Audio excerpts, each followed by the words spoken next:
그냥 제가 편해서. 이상하게 위에 섰을 때 이렇게 바라보는 느낌하고 여기서 바라보는 느낌이 많이 달라요. 근데 저는 여기서 이렇게 성도님들하고 이렇게 눈을 마주치는 게 훨씬 더 편하고 마음이 좋습니다. 이 인류의 역사가 시작된 이래로 아무래도 이 사랑이라는 단어만큼 이렇게 많이 언급되고 많이 회자되고 또 많이 기록에 남은 그런 단어도 없을 거라고 생각이 들어요. 그러니까 하여튼 시대를 불문하고 또 세대를 불문하고 요즘 젊은 우리 대학생들 많지만 젊은 대학생들 마음에 사랑이라는 그 컨셉이 있잖아요. 저한테도 아직 있고요. 이렇게 나이가 많은 분들이나 나이가 젊은 친구들에게나 그 사랑이라는 컨셉은 항상 중요하고도 그렇게 소중한 그런 개념으로 와닿죠. 그런데 가만히 생각해 보면 사랑이라는 것은 이 관계를 전제로 한 개념이 아닌가 싶어요. 누군가하고 사랑한다. 그건 말이 되는데 그냥 사랑한다. 이러면 말이 좀 안 되잖아요. 그래서 사랑은 이 관계를 전제로 한 그런 개념이에요. 그래서 어떤 철학자는 그런 얘기 했잖아요. 인간은 사회적 동물이다. 물론 거기에 사랑이라는 말은 표현되지 않았지만 어쨌든 사회적인 동물이라는 표현 속에는 인간의 관계적인 속성이 얼마나 중요한지 이미 그 내용이 그 말에도 담겨 있다고 생각이 들어요. 인간은 관계를 필요로 하는 그런 존재인 거죠. 그 관계로부터 싹 트는 것, 그것이 바로 또 사랑이기도 하고요. 요즘 새롭게 부각되고 있는 새로운 공동체에 대한 관심도 어떻게 보면 그런 관계에 대한 인간들의 기본적인 속성 때문에 생겨난 일이 아닌가 싶습니다. 그런데 이 관계란 것을 이해하지 못하고 관계를 갖지 못해서 안타깝게 그 최후를 마쳤던 이야기가 그리스 로마 신화에 하나 나와요. 혹시 이름 되면 다 아시겠지만 나르시스라고도 하고 나르키소스라고도 하는데 굉장히 잘생긴 미남 청년이었어요. 모든 여자들, 심지어는 요정까지도 그 나르시스가 나타나면은 막 요즘 말로 말하면 뻑이 가서 이렇게 쫓아다니고 막 그랬던 정말로 아름답고 잘생긴 미남 청년이었는데 이 친구는 어찌된 일인지 그런 여자들한테 관심이 없었던 거예요. 너무 자기가 잘났어. 그러니까 당연히 그들이 자기한테 관심을 갖는 걸 당연스럽게 생각했던 거예요. 근데 그렇게 쫓아다니던 여자들 중에 한 숲속에 숲속에 요정이 있었는데 이 친구가 이 나르키소스를 너무 사랑했던 거예요. 그래서 가까이 다가가지도 못하고 항상 멀리서 바라보면서 숲속에서 그 나르키소스를 바라보곤 했는데 그 친구가 하는 얘기를 혼잣말을 계속 따라하고 그랬었어요. 그렇게 먼 발치에서 바라보면서 자기 사랑을 고백하고 싶었지만 그렇게 못한 채로 그렇게 사랑을 하다가 그냥 죽고 말았어요. 안타깝게. 그 요정의 이름이 에코예요. 에코. 메아리. 혼자 부르다만 그런 안타까운 사랑. 그런 줄도 모르고 이 나르키소스는 계속 자기의 아름다움에 빠져서 남들이 주는 그 사랑에 빠져서 지내다가 하루는 목이 말라서 연못에서 물을 마시게 된 거예요. 그래서 이렇게 연못을 바라보는데 그 속에 너무너무 아름다운 사람이 있는 거예요. 그게 자기인 줄도 모르고 나르키소스는 그것이 연못의 요정인 줄 알았던 거예요. 너무 아름다워서 빛나는 눈, 입술 이런 것들이 너무 아름다워서 자기도 모르게 그 순간 입을 맞추려고 연못 가까이 고개를 댔어요. 그랬더니 그 모습이 사라져버린 거예요. 그렇게 하기를 여러 번.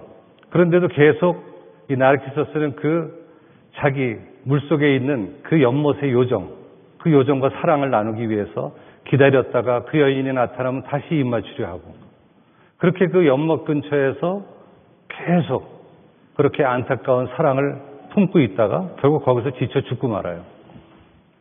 나르키소스. 외로운 죽음을 맞이했던 거죠. 그래서 거기서 나온 말이 나르시시즘. 자기애, 자기 도취.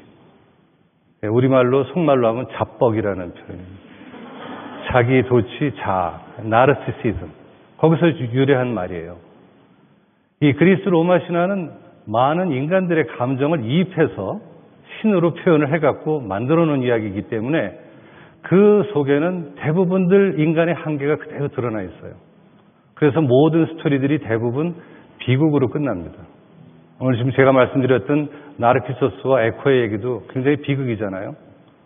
그렇게 인간의 한계성은 그리스 로마 신화의 그런 모든 비극으로, 비극적인 결말로 드러나 있어요. 그런데 성경의 이야기는 그와는 좀 달라요. 성경의 이야기는 그런 인간의 한계를 비극적인 결말로 바라보지 않고 한 단계를 더 나가서 아름다운 소망의 이야기로 풀어갑니다. 그런 대표적인 얘기가 오늘 제가 여러분과 함께 나누고자 하는 예수님과 베드로의 사랑 이야기예요. 이 이야기는 나르시소스와 에코 그런 비극적이고 아픈 사랑의 얘기가 아니라 그 모든 과정을 거쳐서 아름다운 소망으로 이어지는 그런 진정한 아름다운 사랑의 이야기입니다. 베드로는 여러분도 잘 아시겠지만 너무 우리에게 친숙하잖아요. 저는 성경에서 제일 좋아하는 인물을 하나 뽑아라 그러면 저는 베드로를 꼽을 것 같습니다. 굉장히 인간적이잖아요. 성질도 급하고 열정적이고 허점도 많고 그래서 굉장히 많은 에피소드가 성경 속에 등장하지 않습니까? 그런 베드로에게 어느 날 예수님이 찾아오세요. 그냥 평범한 갈릴리의 한 어부로 출발해서 마침내는 예루살렘 교회의 지도자가 되었다가 끝내는 로마에서 십자가에 거꾸로 못 박혀서 죽는 그 순간까지 그의 모든 삶, 그 삶의 중심에는 바로 예수님과의 만남이 있었던 겁니다. 그 만남. 이 만남에 대해서 사복음서는 전부 기록을 하고 있는데 그 중에서도 마태복음과 마가복음은 거의 같은 기록을 하고 있어요. 이렇게 기록이 되어 있습니다.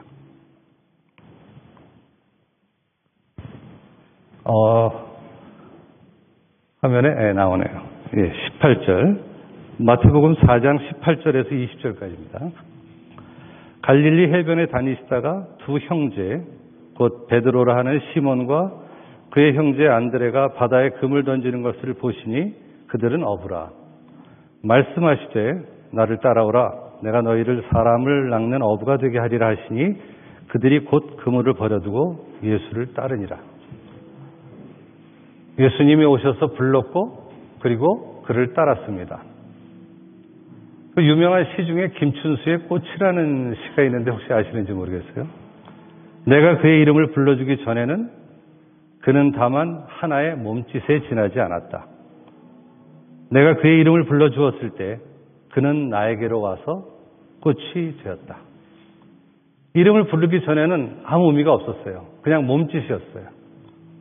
이름을 불러서 그 사람과 관계를 가졌을 때 비로소 그 사람은 꽃이 된 거예요. 마찬가지로 우리도 그분이 우리의 이름을 부르기 전까지 우리는 모두 그런 하나의 몸짓에 불과한 겁니다. 그런데 어느 날 우리 삶에 그분이 다가오셔서 우리를 불렀을 때 비로소 우리는 그분과 관계를 갖게 되고 이 삶의 의미를 갖게 되는 것이죠. 의미가 생겼습니다. 이렇게 베드로도 평범하던 갈릴리 어부로서의 일상에서 어느 날 찾아오신 예수님이 그를 불렀을 때 그의 삶이 새롭게 새로운 의미로 변하게 된 것이죠. 그렇게 해서 예수님을 따라 나갑니다. 첫눈에 확 반한 거예요. 전 이 장면 보면서 꼭 그 많은 영화들 속에 나왔던 그런 한 장면이 떠오르더라고요. 어떤 남자가 나타나는데 여자가 확 반했어. 남자가 손을 잡더니 떠나재. 가자. 서울로 가자. 내가 다 책임질게. 가자. 그랬더니 그냥 그 일렁거리는 눈빛을 바라보다가 그냥 자기도 모르게 고개를 끄덕거리면서 그래요. 그래서 따라 나서는 뭐 그런 모습이에요. 그리고 서울로 간 거죠. 그 이후에 어떻게 될지, 어디서 어떤 삶을 살게 될지 알 수가 없어요. 그렇지만 그 남자의 구애에서 확실하게 자기를 사랑하는 뭔가를 발견한 거예요. 쫓아 나선 거죠. 그렇듯이 베드로도 지금 예수님을 쫓아 나섰어요. 이렇게 해서 둘의 관계가 시작된 겁니다. 베드로와 예수님과의 관계. 의미 있는 그런 새로운 관계가 시작이 됐어요. 여러분들 다 아시겠지만 이로부터 시작되는 베드로와 예수님과의 관계 속에서 벌어지는 그 수많은 일들 다 기억나시잖아요. 예수님이 많은 사람들 앞에서 가르치시고 병자들을 고치시고 수없이 많은 기적을 베푸시고 바리새인들과는 논쟁도 하시고 이런 모든 경험들을 베드로가 같이 했어요. 특히 그는 무리도 걸었었어요. 무리를 걸어오시는 예수님을 보다가 다른 제자들은 두려워갖고 와 유령이다 그러고 있는데 혼자 나서서 저를 불러달라고, 저도 물을 걷게 해달라고. 그래서 냉큼 나가갖고는 몇 발자국 걷다가 빠지긴 했지만 어쨌든 그렇게 나서기도 했었고요. 그 다음에 산 위에 올라가서 예수님이 다른 모습으로 변하시면서 엘리야와 모세와 만나는 장면도 봤어요. 그래서 그 산에서 지금 너무 좋으니까 여기 천막 차리고 여기서 좀 살았으면 좋겠습니다. 그런 고백도 했었고요. 그 다음에 예수님이 너는 나를 누구라고 하느냐? 라는 질문을 던졌을 때 주는 그리스도시요 살아계신 하나님의 아들이니다. 라는 정말로 멋진 고백을 해서 그때 처음으로 베드로라는 이름까지 부여받고 네 반석 위에 교회를 세우겠다는 약속까지 받았었습니다. 너무도 많은 기억들, 이 많은 추억들, 첫 만남으로부터 3년 동안 수없이 많은 경험과 그런 과정을 겪으면서 이 관계는 정말로 깊은 관계로 그렇게 발전되어 갔습니다. 그런데 어느 날 예수님이 갑자기 떠나신대요. 아니, 책임 다질 것처럼 가자고 할 때는 언제고 이젠 떠난대. 난감하잖아요. 베드로한테는 깜깜한 그런 현실이 다가온 겁니다. 안 된다고 막아서기도 했어요. 그로 인해서 사탄으로 몰리기도 했고요.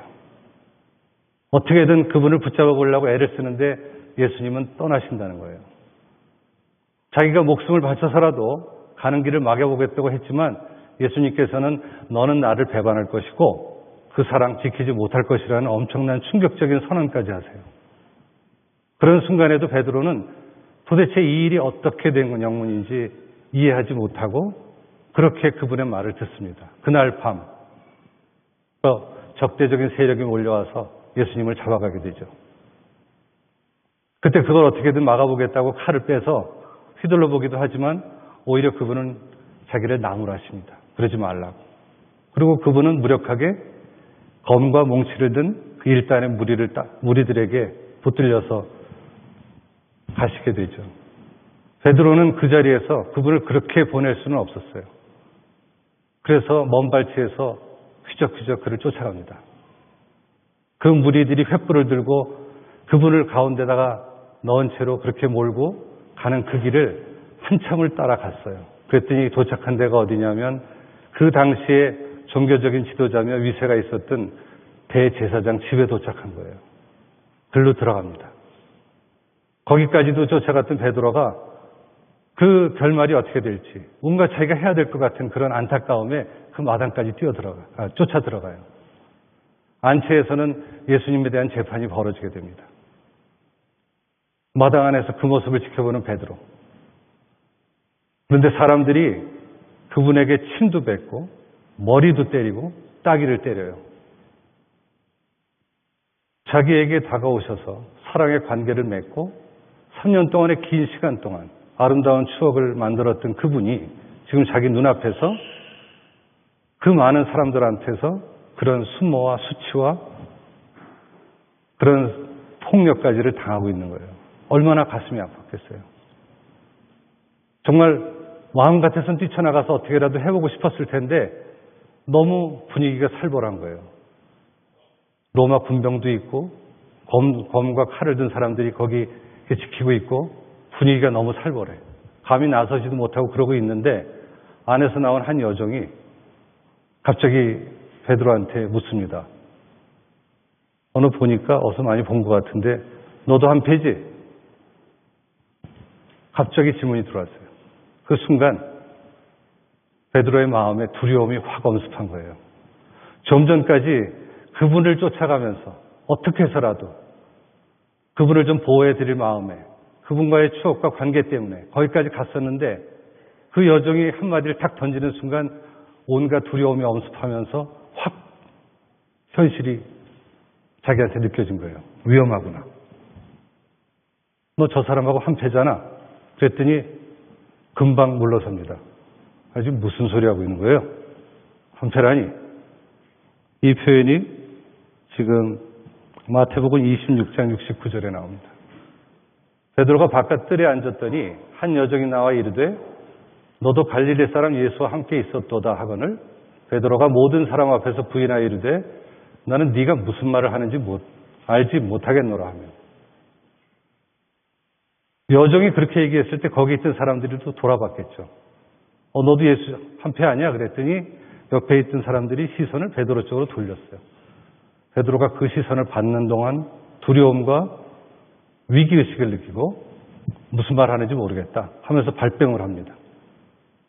그리고는 그 자리를 벗어나려고 막 도망가듯이 앞문을 빠져나가는데 다른 여종이 그 앞을 가로막고 또 묻습니다.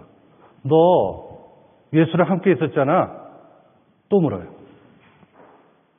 그랬더니 이번에는 맹세하며 부인해서 말하되 나 그 사람 알지 못해 라고 말합니다. 72절입니다. 베드로가 맹세하고 또 부인하여 이르되 나 그 사람 알지 못해. 알지 못하노라. 그랬더니 그 말을 들은 주변의 사람들이 베드로한테로 이렇게 모여들었어요. 그래서 추궁하듯이 너 한패 맞잖아. 지금 말하는 거 보니까 한패 맞네. 하고 또 다그친 거예요. 그랬더니 베드로가 정말로 거기서 벗어나고 싶은 마음에 큰 소리로 외칩니다. 무슨 소리를 하는 거야? 내가 그 사람을 어떻게 안다 그래? 이 사람들이 지금 안에는 예수님이 계세요. 그 앞에 마당에서 3번이나 그런 위기가 왔을 때 마지막 순간에 저주하고 맹세하여 말을 한다. 74절입니다. 그가 저주하며 맹세하여 이르되 나는 그 사람을 알지 못하노라 하니. 저 말의 옥타브가 볼륨이 굉장히 커졌을 것 같아요. 나 몰라. 도대체 왜 이러는 거예요? 그때 닭이 웁니다. 그거를 누가복음 22장에서는 이렇게 기록하고 있어요. 주께서 돌이켜 베드로를 보시니 베드로가 주의 말씀 곧 오늘 닭 울기 전에 네가 3번 나를 부인하리라 하심이 생각나서 밖에 나가서 심히 통곡하니라. 3번을 그렇게 큰 소리로 부인했던 그 순간에 닭이 울어요. 그리고 그때 주께서 돌이켜 베드로를 보십니다. Turned and looked straight라고 되어 있어요. 똑바로 보신 거예요, 이렇게. 그때 비로소 베드로가 닭 울기 전에 3번 배반할 것이라는, 부인할 것이라는 예수님의 예언이 생각이 나서 뛰쳐나갑니다. 도저히 그 눈빛을, 예수님이 바라보는 그 눈빛을 받아낼 수가 없었던 거예요. 그리고는 뛰쳐나가서 밖에 나가서 심히 통곡을 합니다. 저는 성경을 읽으면서 이 장면을 생각할 때마다 머릿속에 그림이 확 그려져요. 어떤 모습이었을지. 영화나 드라마에서 많이 나오잖아요. 확 뛰쳐나가서 벽에 탁 기대자마자 무너지듯이 이렇게 내려오면서 통곡이라고 그랬어요. 그냥 흐느끼는 것도 아니고 통곡. 거의 동물의 울음소리 같은 그런 느낌으로 울지 않았을까. 자기가 사랑했던 그분인데 지금 눈앞에서 그분을 모르겠다고 저주까지 하면서 큰 소리로 외치고 도망을 나왔어요. 그 마음이 어땠을까?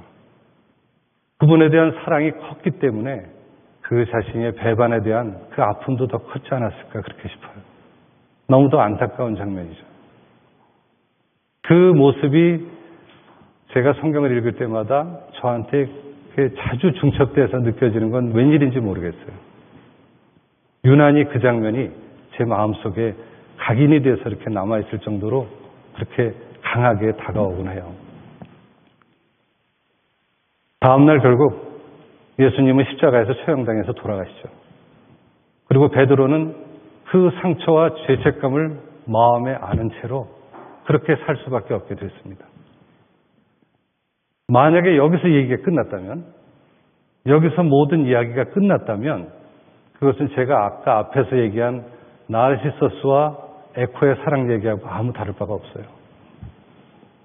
한때 좋아하고 사랑했었는데, 그래서 깊은 관계까지 발전을 했었는데 마지막 순간에 배반해버리고 끝나버린 비극적이고 안타까운 그런 사랑 얘기에 불과했겠죠. 그런데 인간의 그런 사랑과 하나님의 사랑이 다른 것을 성경은 계속되는 이야기를 통해서 우리에게 보여주고 있습니다. 베드로와 예수님의 관계는 여기서 끝난 게 아니었어요.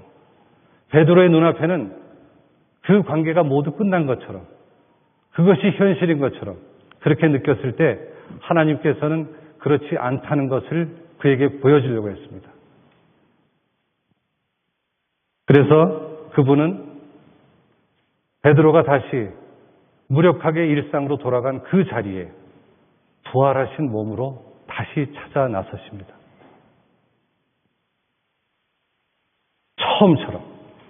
처음 바닷가에서 고기 잡고 있는 베드로를 부르실 때 그때처럼 똑같은 그런 상황 속에서 누가복음 5장을 보면 베드로가 고기 잡고 있을 때 예수님이 찾아가는 그런 장면이 있어요. 그 장면하고 지금 이 요한복음 우리가 읽었던 거의 이전 상황이죠. 바로 전 상황이 너무 비슷하게 오버랩되고 있어요. 밤새 고기를 잡다 허탕을 친 것도 그렇고 고기 하나도 못 잡았어요. 피곤하고 지쳐 있을 때 그때 마침 나타나셔서 그물을 던지라고 그래요. 누가복음에서는 깊은 데로 던지라고 그랬죠. 지금 여기 요한복음에서는 오른쪽으로 던지라고 하시고 그랬더니 고기가 많이 잡혀요. 터질 정도로. 그때도 그랬어요. 오늘도 그렇습니다. 예수님은 정확히 베드로에게 처음 찾아갔던 그 모습 그대로, 그 상황 그대로 그에게 다시 찾아가신 것입니다. 그래서 그를 처음 만나서 할 때도 그를 부르실 때 이름을 베드로라고 안 하고 요한의 아들 시몬아 이러고 처음 부를 때 이름으로 다시 부르시고 계십니다. 21장 15절 한번 보겠습니다.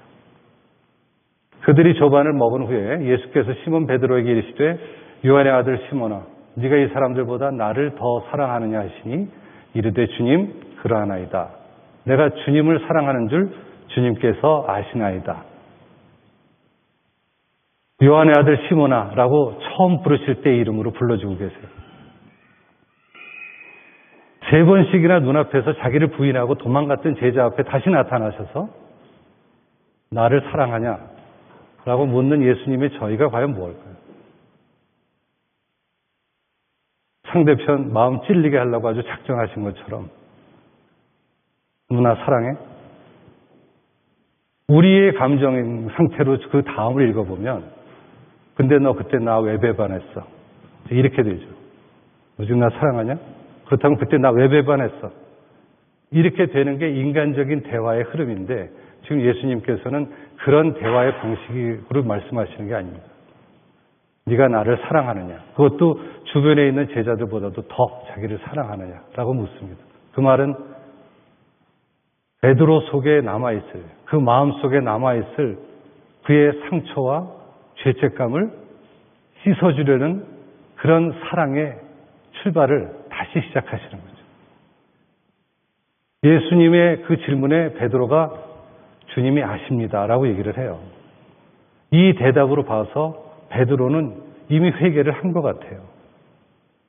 그날 밤 예수님을 부인하고 뛰쳐나와서 벽에 기대서 크게 통곡하고 울면서 그는 이미 마음속에서 자기 자신을 죽이지 않았나 싶어요. 이미 베드로는 그날 죽었던 것 같아요. 그렇지만 그 마음의 죄책과 상처는 계속 남아 있었던 거죠. 바로 그것을 예수님께는 다시 찾아오셔서 말끔하게 씻어주고 싶었던 것 같습니다. 그 베드로 속에 남아있을 상처와 죄책감. 베드로가 주님 아시잖아요. 저 사랑합니다. 라고 했는데 똑같은 질문을 한 번 더 하세요. 16절입니다. 두 번째 이르시되 요한의 아들 시몬아 네가 나를 사랑하냐 하시니 이르되 주님 그러하나이다. 내가 주님을 사랑하는 줄 주님께서 아시나이다. 똑같이 대답을 해요. 베드로는 흔들림 없는 예수님에 대한 사랑을 이때 품고 있었던 것 같아요. 그러니까 똑같은 말로 똑같은 표현을 합니다. 그런데도 여기까지 했으면 됐을 텐데 예수님이 또 한 번 물어요. 마지막 17절입니다.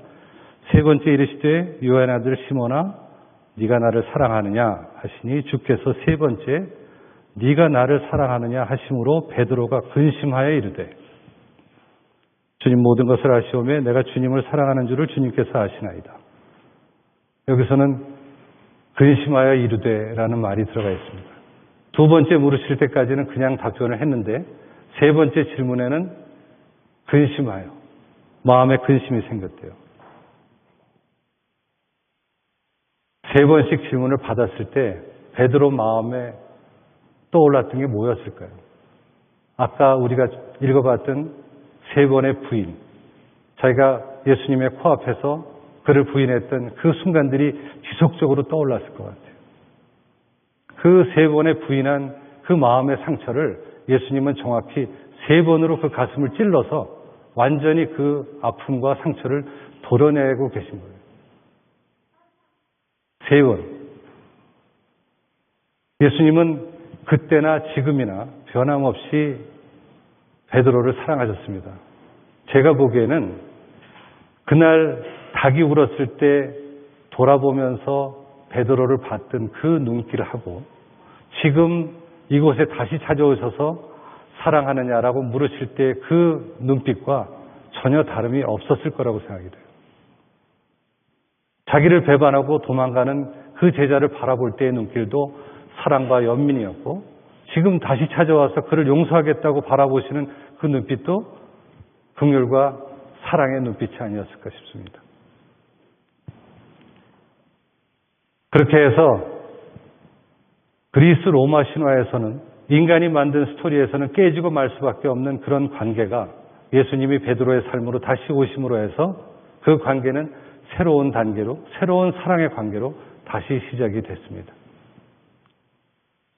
아까 목사님이 초두에 제 목사 안수에 대해서 말씀을 하셨는데 이달 말에 목사 안수를 받게 되는데 많은 생각들을 하게 됐어요. 최근에 돌아보니까 제가 2008년에 신학교를 처음 나갔더라고요.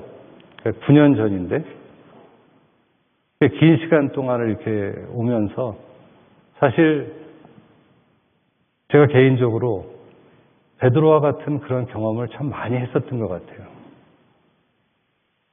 그분이 나한테 다가오셔서 감격과 감동으로, 감사로 그렇게 삶을 새롭게 의미 있는 삶을 시작했지만 수시로 세상적인 유익이나 현실적인 두려움 때문에 베드로처럼 그분과의 관계를 깨버리고 그렇게 도망가려고 했던 순간들이 참 많이 있었던 것 같아요. 그런데 이제 목사 안수를 앞두고 왠지 그런 순간들이 하나씩 다 기억이 나는 거예요. 그러면서 그분이 다시 오셔서 내게 묻고 계신 것 같은 느낌이 들었어요. 너 나 사랑하니? 그래서 너무 가슴이 아프기도 하고 힘들기도 하고 그런 시간들을 최근에 좀 보냈습니다. 제 삶에서 정말 두려워서 뒤로 피하고 그분을 부인하고 그렇게 물러섰을 때 그런 연약하고 참 부족한 저한테 다시 나타나셔서 너 나 사랑하니? 이렇게 물으셨을 때 저는 거기서도 뒷걸음질을 쳤던 것 같아요. 감히 앞으로 나가서 선뜻 대답도 못하고 이미 도망친 그 마음으로 슬금슬금 뒤로 또 물러나곤 했죠. 그런데 그럴 때 이상하게 더 눈물이 나는 거예요. 뒤로 물러날 때. 그래서 그분이 또 다가오십니다. 그래서 너 나 사랑하니? 하고 또 물으세요. 그러면 그만 무릎을 꿇게 됩니다. 무릎을 꿇고 그분 앞에 고개 숙이며 크게도 말을 못하고 작은 소리로 네, 사랑합니다. 말을 건네죠. 그러면 그분은 저의 어깨를 두드리십니다. 그리고 저를 가슴에 안으시고 그렇게 저를 위로해 주시죠. 근데 그 품이 너무 부담스럽고 힘들기도 하지만 너무 편안한 거예요. 그래서 그 안에서 한참을 웁니다. 실컷. 그리고 나면 마지막에 그분이 다시 한번 저한테 물어요. 너 나 사랑하니? 그러면 울면서 대답하죠. 네, 사랑합니다. 사랑합니다. 저는 그런 고백을 우리가 모두 하고 사는 그런 그리스도인이 아닌가 싶어요. 이건 저만의 경험이 아니라 우리 모두가 겪었을 그런 경험이라고 생각합니다. 얼마 전에 청년부 수련회가 있었는데 그런 시간을 가졌어요. 함께 예수님께 보내는 편지를 각자 써서 그것을 한번 서로 읽어보자. 이제 그런 얘기가 있어갖고 서로 편지들을 읽었는데 그 내용들이 너무 좋아서 제가 오늘 하나를 소개해드리고 싶습니다. 저와 똑같이 그런 고백을 하면서 예수님과 사랑의 관계를 맺고 있는 어느 자매의 이야기입니다. 제가 이름은 밝히지 않겠습니다. 하나님 저예요. 저를 이 땅에 태어나게 하시고 사랑받으며 자라게 해주심에 감사해요. 또 바른 길로 묵묵히 인도해 주시고 보호해 주시고 지켜봐 주셔서 너무나 감사해요. 물론 자주 제가 주님의 마음을 찢겨드리게 해서 가슴 많이 아프셨죠? 전 염치 없게 다시 주님께 나아가 회개하면 주님은 또다시 따뜻하게 안아주시고 용서해 주시네요. 28년 동안 주님이 동행하신 저의 삶을 돌아보면 하나님의 손길이 닿지 않은 적이 단 한 번도 없었네요. 인생의 아픔을 맛봐야 했던 저의 20대 초, 너무 힘들어서 눈물도 나오지 않았던 그때 주님께 원망도 많았지만 주님을 만나게 하셨고 슬픔을 기쁨으로 바꿔주신 주님, 그 길을 지나오고 돌아보니 하나님께서 왜 그렇게 하셔야만 했는지 비로소 이해가 되었어요. 그런 놀라우신 하나님을 찬양하지 않을 수가 없네요. 이렇게 보니 하나님께는 감사할 것이 셀 수 없이 많은데 전 의식조차 하지 않고 감사보단 불평하며 살고 있네요. 이러한 연약한 저를 끝까지 놓지 말아주시고 훈련시켜 주시고 동행해 주세요.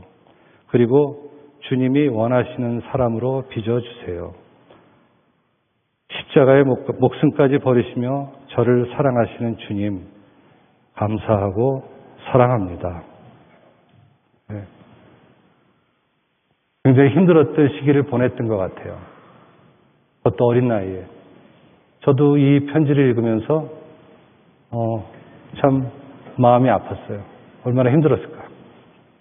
그런데 지금은 돌아보니 그 모든 것들이 하나님의 은혜였다는 고백입니다.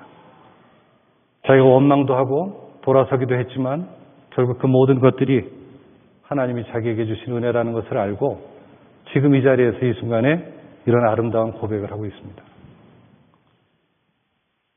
참 제 삶을 돌아보면 부끄럽고 차마 다가서기 어려운 그런 일들이 너무 많지만 제가 온전해서가 아니라 그분이 온전하심으로 그분이 우리에게 요구하는 것은 우리의 온전함이 아니라 그분의 온전함에 의지해서 그 사랑의 관계로 나아오는 것, 그것을 그분이 원하시기 때문에 저는 지금도 그분 앞에 나아가게 됩니다. 사랑은 그분이 이루십니다. 그분이 완성하십니다. 내가 사랑하기 때문이 아니고 그분이 나를 사랑하기 때문에 이 사랑은 완성될 것이고 결국 그분은 끝까지 끈질긴 그분의 열심으로 우리를 그분의 신부의 자리로 세우고야 말 것입니다. 우리의 어떤 모습에도 불구하고 그분의 옆에서 우린 아름다운 신부가 되어 그 사랑을 영원히 누리게 될 것입니다. 우리 항상 그 순간을 꿈꿨으면 좋겠어요.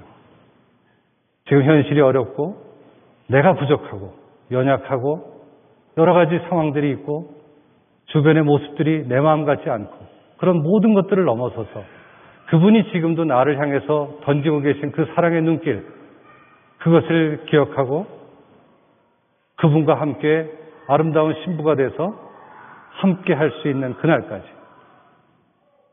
지금 우리 마음속에 함께 하시는 그분의 사랑을 영원히 누리면서 살아가는 우리 모두가 되기를 간절히 소망합니다. 제가 마지막으로 오늘 우리 다 같이 믿음의 고백으로 오늘 설교의 제목을 고백했으면 좋겠어요. 제가 이 성경에서 예수님께서 베드로에게 했던 질문처럼 여러분에게 질문을 하겠습니다. 여러분이 제 설교의 제목으로 그렇게 답변을 해 주시면 좋겠어요. 입으로 고백하는. 제가 묻겠습니다. 네가 나를 사랑하느냐? 한 번 더 묻겠습니다. 네가 나를 사랑하느냐? 마지막으로 한 번 더 묻겠습니다. 네가 나를 사랑하느냐? 이 고백이 우리 모두의 평생의 고백이 되길 소망합니다. 네, 기도하겠습니다. 하나님, 오늘